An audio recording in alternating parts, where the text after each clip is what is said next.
हमारा बजट आने वाला है, डोमेस्टिक ट्रिगर है हमारे लिए काफ़ी बड़ा। तो ऐसे में जो अब हमारा ये साल गया है, इसमें से अब तक हमने बहुत ज़्यादा सरकार की तरफ से स्पेंडिंग नहीं देखी है। तो जो कैपेक्स का इंक्रीज़ है, क्या वो कैपिटल गुड सेक्टर में देखने को मिल सकता है? और अगर देखने को मिलेगा तो आप क्या एक्सपेक्ट कर रहे हैं सरकार से इस वक़्त, इस सेक्टर के लिए? कोई नहीं, सवाल बड़ा पेचीदा पूछा है आपने। लेकिन अगर आप देखें तो महज 15 दिन बचे हैं बजट आने के लिए। लेकिन बाजार में कहीं आपने जो एक विश लिस्ट बन जाती थी पहले, वो आपने देखी नहीं है। ब्रोकरेज हाउस की विश लिस्ट आती थी, अलग अलग इंडस्ट्री की विश लिस्ट आती थी। और जैसे कहते हैं ना कि आप 2-4 घंटे का एक प्रोग्राम सिर्फ वो विश लिस्ट पर बना सकते थे, ऐसा इस बार कुछ हुँ। देखने को नहीं मिला। जहां तक इकोनॉमिक सिचुएशन की सवाल है, कहीं ना कहीं एक स्लोडाउन दिख रहा है।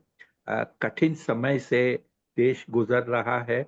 लेकिन पॉजिटिव साइन में इन्फ्लेशन मोटा मोटी कंट्रोल पे है। और जो थोड़ा सा ज्यादा है वो है फूड इन्फ्लेशन। और बाकी इन्फ्लेशन कंट्रोल में है। अब हुँ। मेरे ख्याल से इकोनॉमिक नंबर्स ठीक होते हुए इस बार जो बजट में एक चीज की उम्मीद की जा सकती है, टैक्स रेट में कट आने की, इसकी एक संभावना बनती है। और मान लीजिए अगर ये टैक्स रेट का कट होता भी है तो इसके अंदर में नेट पैसा आउटफ्लो इसलिए नहीं होगा क्योंकि कंप्लायंस जो है टैक्स की वो बहुत ज्यादा बढ़ गई है। अगर आप 5-7 साल में देखें तो नंबर ऑफ फाइलर्स जो होते हैं इनकम टैक्स के, उसकी संख्या में बहुत बड़ी बढ़त हुई है। अगर आप देखें कि जीएसटी के आने के बाद में जो हेरा फेरी करने का मौका मिलता था वो काफी हद तक कट कट गया है।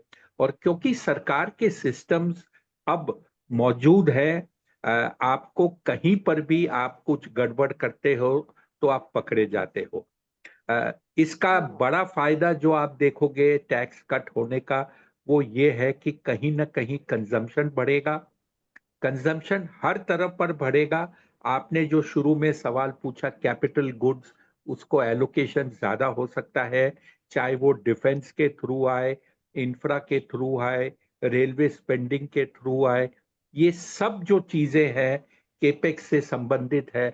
और मुझे लगता है केपेक्स और टैक्स कट, ये अगर दो चीज आ जाती है जिसकी संभावना काफी बड़ी है, काफी मतलब ये कहिए कि बहुत इंपॉर्टेंट है और प्रोबेबिलिटी बहुत ऊंची है, तो इस बजट को एक अच्छा बजट माना जाएगा। और क्योंकि एक्सपेक्टेशंस फिलहाल लो है, डिसअपॉइंटमेंट बजट के बाद होना कम रहेगा।